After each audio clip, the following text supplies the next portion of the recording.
Hi everyone, Pam Gregory, astrologer. I'm going to be speaking to you today about the second half of April and the full moon that we have coming up in Scorpio on the 23rd. I'm also going to be taking another look at the Jupiter-Uranus conjunction, with looking at the specific chart. Now, I really want to say that I'm filming this on the 7th of April, filming it the day before the total solar eclipse. So any events that are happening on the day of the total solar eclipse and ongoing, this video isn't going to catch them. So please be aware of that, because I suspect some big natural things may be happening on the day of the eclipse and several days after, and possibly some unnatural things as well. We've already seen some quite unusual seismic activity happening. I mean, we've seen big earthquakes in Taiwan and Japan, but also the earthquake that happened in the New York area. It was really quite rare. Although it wasn't huge, it's unusual in that geography. And of course, that's a place of high density. So it's that kind of thing. This is an extremely dynamic and event-packed month, as you are all well aware. There's been a huge amount of hype around this total solar eclipse, but that will continue really in the coming weeks, because it isn't, as I've emphasized, the total solar eclipse is not just for one day. It's the beginning of a very powerful, really trigger point, ignition point for everything that falls from that. Jupiter-Uranus is the same. That happens on the 20th in the UK, and Europe, it's anything east of us. It happens on the 21st. It is just, again, not for one day. It's the start point of a series of events. So let us look at the chart for the Jupiter-Uranus conjunction, because that's going to be coming up. We're already into that energy. The total solar eclipse and the Jupiter-Uranus conjunction are blending together with many themes of independence, freedom, sovereignty, risk-taking, initiative. You know, the Aries energy, first sign of the zodiac, is I am. I initiate. I'm the pioneer. I go solo. So it's like a break point. And a lot of it, I think all of us have felt an enormous amount of intensity, a lot of it just building, building, building up to this total solar eclipse. And there will be a sense, I think, of breakthrough or release, particularly in this second half. But it is demanding that we question every aspect of our life. It's demanding that we question the socio-political, economic system that we live in, everything we've grown up in. It's demanding that it questions us, our habits, our daily structure, our normal reactions to things, the way we go about our work, the way we go about our relationships.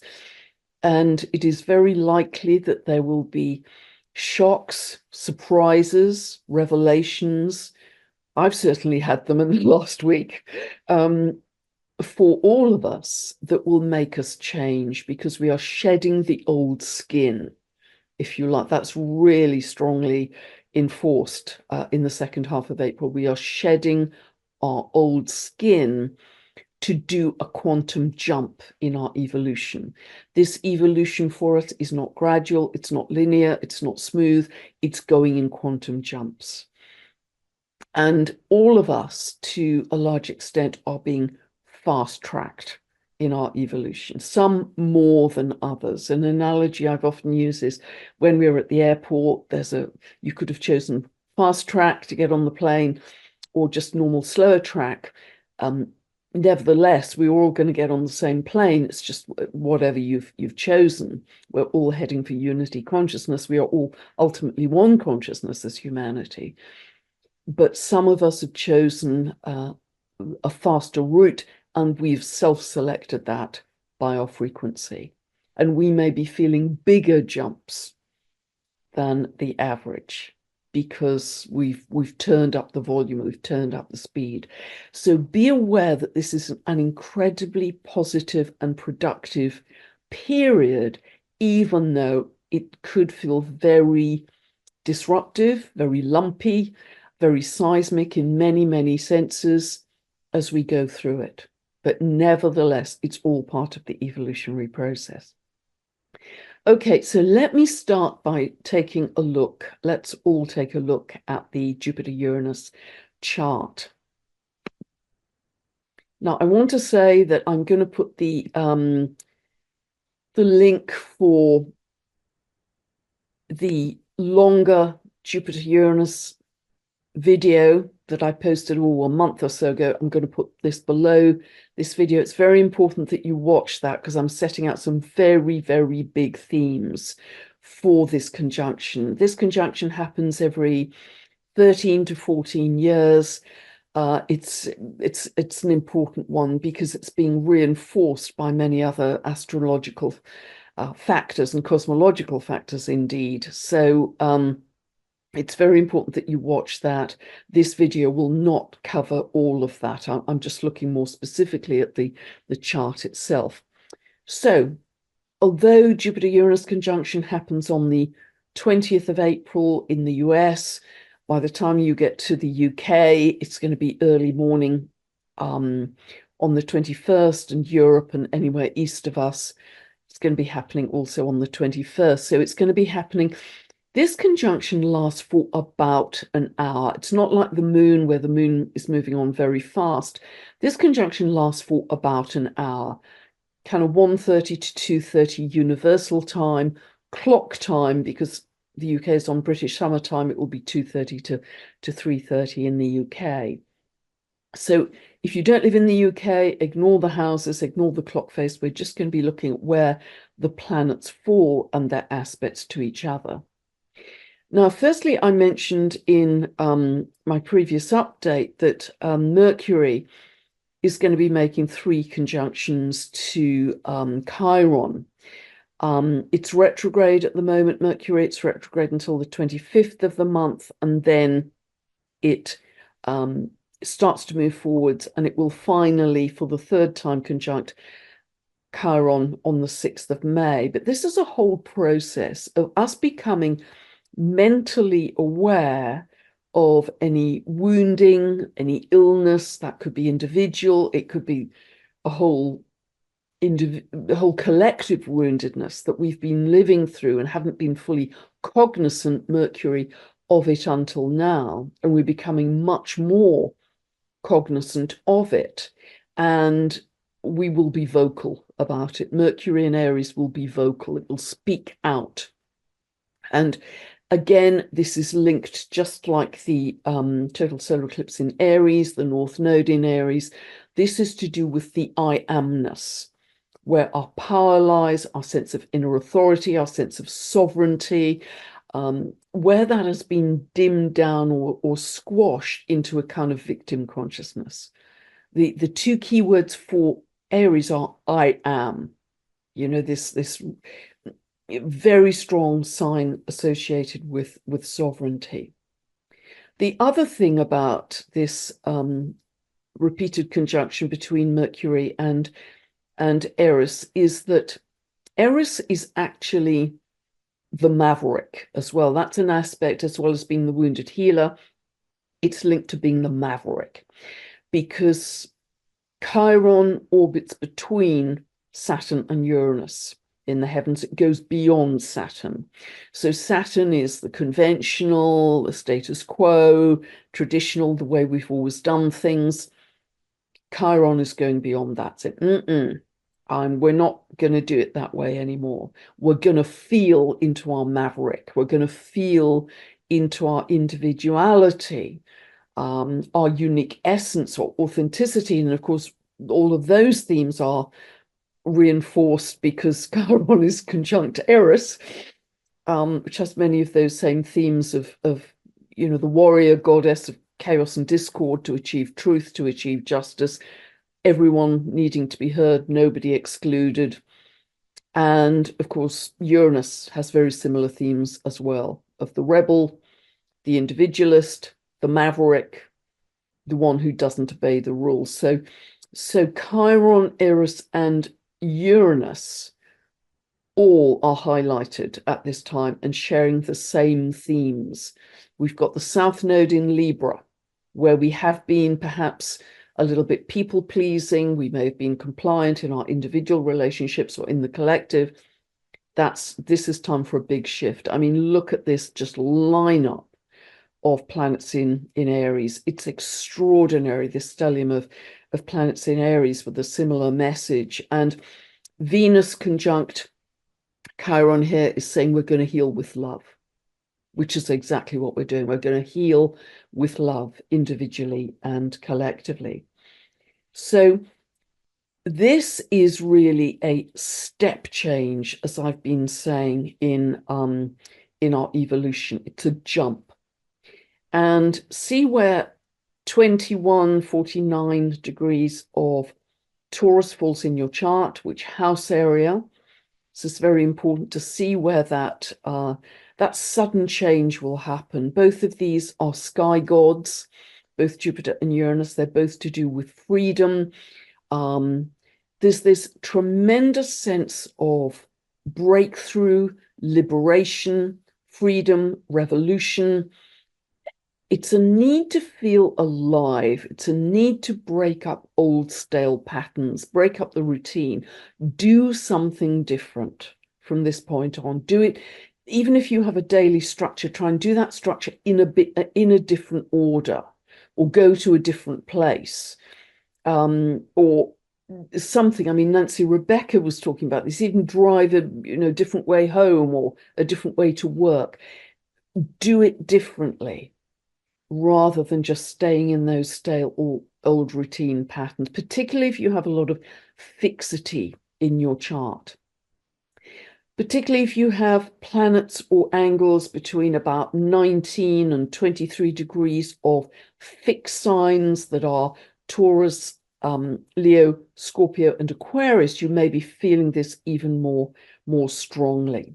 But we're all gonna feel it. And remember, it's not just for one day. Even though this is a one-hit conjunction, it's a start point. It's like turning on a car, lighting a firework. That sort of a feeling. It's a jump, with very different energy coming in. Much. And isn't it interesting that this Jupiter-Uranus conjunction is actually trine to that very, very important Saturn-Pluto conjunction? You'll all remember from the 12th of January 2020, that was a conjunction of contraction and control and limitation. Saturn moved into Aquarius, I think, on the 22nd of March, limitations in Aquarius on freedom, sign of freedom. Most of the world went into lockdown on the 23rd of March, the next day. Extraordinary. So that was a big conjunction of contraction, control, limitation.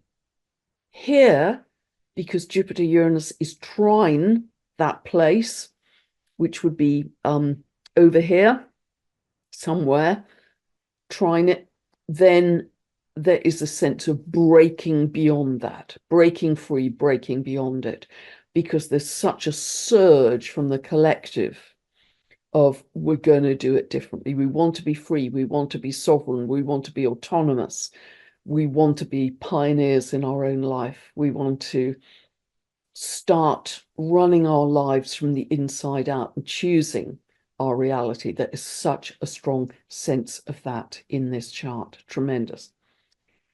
So we also see that something is happening around agriculture, and I think that's very clear in the world, no doubt. But Mercury is square. It doesn't look like it's square because it's a slightly, I'm using a Placidus house system, and I don't want to get into the weeds of that, but essentially Mercury is square to Ceres. Ceres is the largest asteroid. She's the goddess of grains and harvests, etc. And not only Mercury is square to Ceres, so there's a lot of talk about food production, grains, harvests, but also Chiron, is there some wounding to the food production system in some way, and Eris too. In fact, I think Ceres is pretty much square the midpoint of Mercury and Chiron. So there's some kind of wounding or potential damage to food production, food harvest, grains, etc. But we are going to be vocal about this, and we are not going to sit down and let that take place, because Eris is part of this square. Eris is part of this picture. So, and again, this is exactly really one of the big messages of Jupiter-Uranus, because Uranus is the planet of revolution. Jupiter expands that urge. It's in the sign of Taurus, which is to do with food and agriculture, food growing, food production systems. So really, really clear that a big area of focus is around that too. However, Ceres is also in a trine, a very positive aspect to Jupiter-Uranus, which is about new methods of growing food, new methods, innovation in many ways of growing food. Now, in some ways, the Uranus side of that, Uranus always wants to make things more efficient, more industrialized, more this could be kind of lab grown food and that kind of thing, more factory based, because it's good, how can we kind of max the production by making it more industrial. However, the other urge, because it's in Taurus, is to go back to the organic, the biodynamic, planting by the phases of the moon. And that is going to be part of the innovation as well. So it's going to go in two different directions. But nevertheless, we have a very positive grand trine in Earth. Here it's a little bit wide, I have to say, but nevertheless, this is pretty much operational. And also it's a grand trine that is out of sign with Pluto. And indeed, it picks up Sedna here. So it's a very, quite tight, actually, grand trine in Earth between Sedna, 29 of Taurus, the moon, 29 of Virgo, another Earth sign, and Pluto is the slightly out of sign aspect of that grand trine at 2 degrees of Aquarius. Because this Jupiter-Uranus conjunction lasts an hour, the moon remains at 29 degrees of Virgo, just to let you know, although the minutes change over that hour, the degree doesn't. So this combination of the moon, Pluto, and Sedna is about a real transformation and metamorphosis, Sedna, for the Earth in some way. That again, ultimately is productive. Yes, seismic activity potentially is higher here, Jupiter-Uranus, but so is the productivity of those things, because it's part of the metamorphosis for humanity, the metamorphosis for the people. Both Sedna and Pluto are to do with death, transformation, and metamorphosis. So that grand trine, I think, is actually very interesting. So the energy of all of this conjunction is actually blending with the energy of the total solar eclipse supermoon, as well as the full moon that we're going to look at in a moment in Scorpio, which is also very powerful just 3 days later, 3 days after this. The other aspect, just coming back briefly to moon trine to Pluto here, if Pluto was just a couple of degrees back at the end of Capricorn, you could see that trine more easily. But this is also bringing up emotional intensity of the people, issues around health, Virgo, freedom, Aquarius, truth, Aquarius. Where does the power lie? Pluto, new technology, AI, It's about making the body more efficient. And of course, ultimately, we are going to have already, in fact, have invasive aspects of AI as well as non-invasive. And I just ask you to use your discernment here, because I think it's very important that the choices we make are conscious and wise and thinking long term, thinking strategically with AI, because it's coming so fast down the track. It's easy to think, gosh, this would make my life so much easier. And we don't necessarily think of the long-term implications of that. The other thing to say here is that Pluto is going to be in a long-term square all of this year, all of next year for sure, to Homer. This is the symbol for Homer that we're going to have to get used to. And Homer is also in a out of sign quincunx to Sedna, metamorphosis. So this, as I've spoken about before, is really talking about a combination of the death of the old world. Pluto has just been hovering around those last few degrees of Capricorn, and at the same time, the birth of the new. And I'd like to remind you of really the three aspects of the myth of Homer. In one aspect, she was in her fire goddess expression. She was said to birth the 8 islands of Hawaii, because Homer in the myth is very linked to the fertility goddess of Hawaii. So that's one aspect of the myth. The other aspect is that she's an incredible regenerative energy. She could birth babies from all over her body, and she could regenerate the land, even though been laid waste. You could always produce wild food from the land and the sea. So a very powerful symbol for new earth and regeneration, almost magically. You don't have to wait for years and years. It's almost a magic transformation. The third aspect is less well known aspect of her myth. Her partner on the island had taken some wild bananas. The authoritarian leader was going to put him to death for that, because the prime food was supposed to go to the leaders before it went to the ordinary peasant people, and he was going to be put to death. So Homer gathered her community and also her spiritual strength and help, and by those reinforcements, somehow she overcame the authoritarian leader. So her energy is about spiritual help and about the community very strongly. Aquarius is also, by the way, of course, about community, collaboration, people coming together. And so those themes, all of them, are going to play a part going forwards over the next, I think, several years, but particularly the next couple of years are going to be very strong.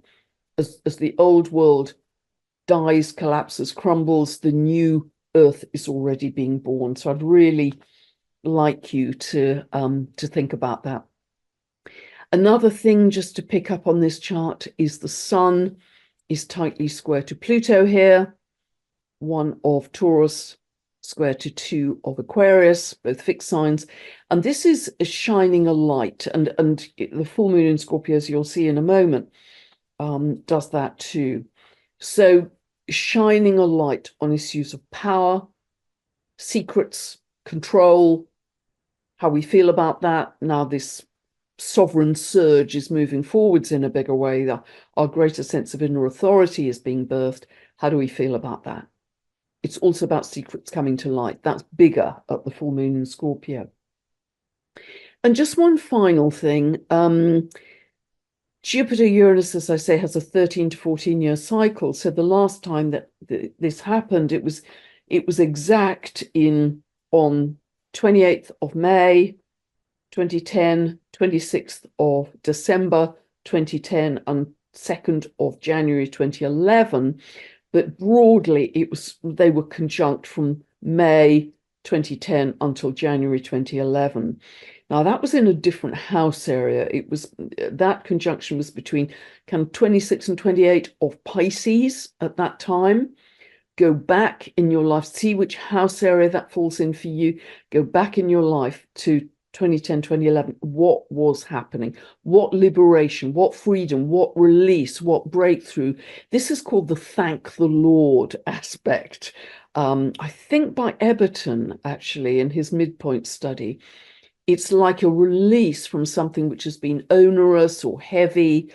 It's a kind of, in one jump he was free kind of feeling, a eureka sort of energy. So go back to those times. Remember, this was the time, 2010, 2011, Arab Spring, fossilized leaders being knocked out of power because Jupiter was expanding the revolutionary urge of Uranus. It was also the time when we had the Icelandic ash cloud expanding, the seismic activity. The volcano blew up in Iceland, and that disrupted aviation, Uranus, for some weeks and months indeed. So go back, because although it was in a different sign, you will get some ideas of how it worked for you, last time. So let us now take a look at the full moon in Scorpio.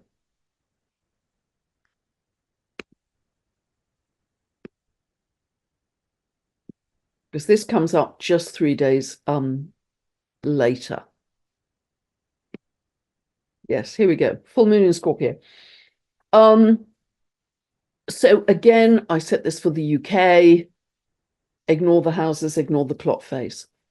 So this is happening in the UK. It's happening actually in the US on the 23rd, happening in the UK just 49 minutes past midnight clock time on the 24th of April. So these energies, as I say, are blending with Jupiter-Uranus conjunction, and Jupiter-Uranus conjunction is blending with the energies of the total solar eclipse. It's all one big month. So this is happening. A full moon is always where the sun and moon are opposite each other. It's happening at 4 degrees 18 minutes of Scorpio. So it is shining a light. See where 4 degrees 18 minutes of Scorpio falls in your chart. This is shining a light for you. And in a house area of your chart, this can mean that something's coming to culmination, something's coming to completion. It's shining a light where you couldn't see it before. And it's going to be an important one, I think, because it, again, is squaring Pluto. Pluto is actually, it doesn't look like it, I know, it looks a bit squiffy, but Pluto at 2 of Aquarius is squaring the moon and the sun here. It's a T-square. T-square in fixity. Big issues around power, control, truth, revelations, secrets coming to light, all of those big, big themes.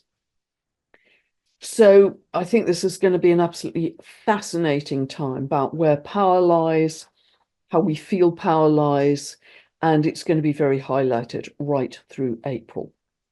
Now, Taurus, where the sun is a sign of simplicity. The moon is a sign of complexity. So be aware of that in your life, where you feel there is emotional complexity, manipulation, control happening in relationships. They could be really highlighted right now. You become much more aware of any manipulation, power over relationships, whether they are in society or whether they are individual for you. And it's important that we become aware of them before we can change them. But Taurus is the sign of simplicity. And remember, just going to put bare feet on the grass, taking deep breaths, listening to the birds, closing your eyes. That will just decompress your energy from whatever complexity you're experiencing at this time. This is also, as I say, about secrets, Pluto. And this is also the financial axis. So secrets coming to light about money. Taurus is wealth, currencies, banking. Scorpio is investments, big money, that kind of thing. hidden money, secret money, big money in that sense. So we could see a lot coming to light around money which has been hidden away, repressed, underhand money, criminal money, that kind of thing coming to light now. We could see some significant developments in digital currencies because we have just had the Jupiter-Uranus conjunction in Taurus, wealth, currencies. Uranus is digital, and Jupiter expands that. Now, this could be further moves in centralized digital currencies. The direction of travel with all the Aquarius energy is decentralized, because there will also be moves towards decentralized currencies, microcurrencies, all kinds of developments in those areas. So please look for those, because, of course, there is more freedom with those, as we well know. So it could, the greater attempts at centralization, of course, could be via technology, Aquarius. So again, be aware of that too. The fact that this is a T-square of Pluto to the Sun and Moon here at this full moon, it's another big choice point. And we have to become, so often in our lives, I think, for all of us, we've lived our lives up to the last few years of just kind of swimming along and going along with the herd, maybe for a lot of us, because there wasn't a big challenge to that. But I think over the last few years, we've become much more aware of those challenges. And so get to that eagle's perch point. Get to that eagle's perch point as you are making very important decisions around freedom, around currencies, money, around technology. Make eagle's perch long-term strategic decisions. This could also be about safety and security issues, Taurus, Scorpio axis, safety and security. So do what you can in that regard. And I think being in a group of like-minded people can be enormously helpful in terms of safety and security, and feeling part of a group, feeling part of a community where you're all sharing, you're all helping each other. It's just really wonderful when you're in that situation. But make decisions carefully, slowly, not rushing into them, from an eagle's perch, long-term strategic. Okay, I'm observing, I'm thinking like a chess player. Where are these decisions going to take me if I think 3 or 4 moves down the road, or even more than that, in fact? So being very wise in your choices. We have a beautiful aspect here between the moon and Homer, because Homer, the moon highlights at this full moon those themes, those 3 themes around Homer that I've just spoken about. Those 3 themes around Homer that I've just spoken about. The fire goddess aspect of producing land where there was none before, the 8 islands of Hawaii, of regeneration of ourselves and the earth. And I think this is going to be amazing in terms of anti-aging, longevity for us. I think it's going to be incredible with all kinds of supplements and technologies going forwards, but also the issue around that she won to save her husband over the authoritarian leaders by calling in spiritual and community help. And I think that's a very important theme that's being highlighted at this full moon. So also another thing to highlight here is Mars is conjunct Neptune. Now, at one level, that can be disinformation. We're in a fog. They're in Pisces. We're in a fog. Things aren't clear. A much better expression of this, and remember, any astrological aspect can be expressed in a less positive way or a more positive. This is around spiritual action, and spiritual action can be practicing yoga, practicing Tai Chi, Qigong, that kind of thing. It can be taking compassionate action, doing something compassionate in the world, helping to deliver aid somewhere, working at a food bank, working on a soup run. What can you do to be spiritually compassionate and help other people? Pisces, help the underdog, help the one on the periphery of society, the outcast, Pisces. Also, just to mention that as we move into the end of the month, I'm going to stop sharing here.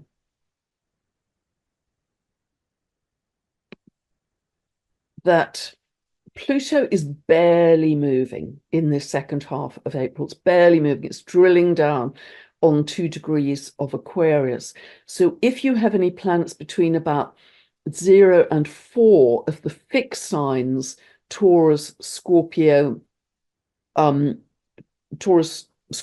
Leo, Aquarius, you could be feeling very strong issues around control, manipulation. Ultimately, these are always around empowerment. They're always around stepping into your own power, but you could feel pressured as the process going into that. So be aware of that. So it's barely moving. And then as we get into into early May, on the 2nd of May, Pluto moves stationary retrograde. So it's boom, big issues around control and power, where the power lies. And also we have Mars moving into Aries on the 1st of May and going lickety-split, 5 weeks in Aries. Mars and Aries both are about speed, but it also moves fast through Aries as well. So the whole energy is going to shift quite significantly once Mars leaves Pisces and moves into Aries. So turn of the month, we're going to feel a very different energy. Just right at the end of the month, really, the 29th, 30th, Mars is at 29 degrees of Pisces. Now, 29 degrees of any sign is known as the anaretic degree, and this is where the energy of that sign can express in a less positive way. So we could see more flooding at that time, Pisces, issues around water toxicity, that kind of thing. It's fleeting because it just lasts a couple of days, and then it's bang, 1st of May into Aries with a very different shift of energy. So, but just be aware of that too. And really, I want to say through these incredibly, incredibly fast-moving times, because it's so easy to be swept along with the whitewater rafting dynamic events, because they're going to be moving so quickly, and they're very colorful and they're very dynamic. But make your locus of power internal, not external. Yes, be aware broadly of the big things happening in the world from your eagle's perch.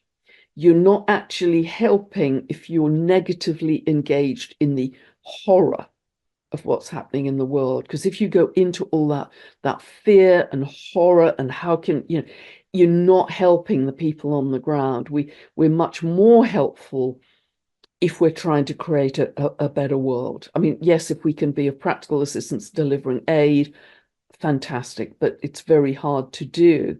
We've seen what's happened to some aid workers recently, which is just tragic. So that's very hard to do. If we can send money via reliable charity that the money will get to the people, and we can afford to do that, great thing to do.